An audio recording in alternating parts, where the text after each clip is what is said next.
Hello everyone. Today we talk about how to fix the app of HiTv. We will go to settings.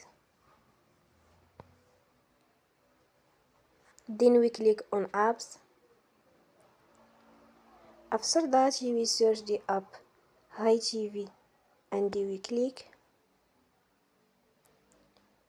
Then you will on for stop. After that you will go to storage. Then we click on clear cache.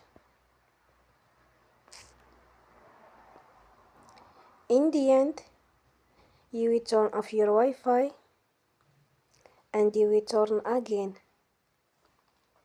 Don't forget to support us by like and subscribe. See you next time and thank you for watching.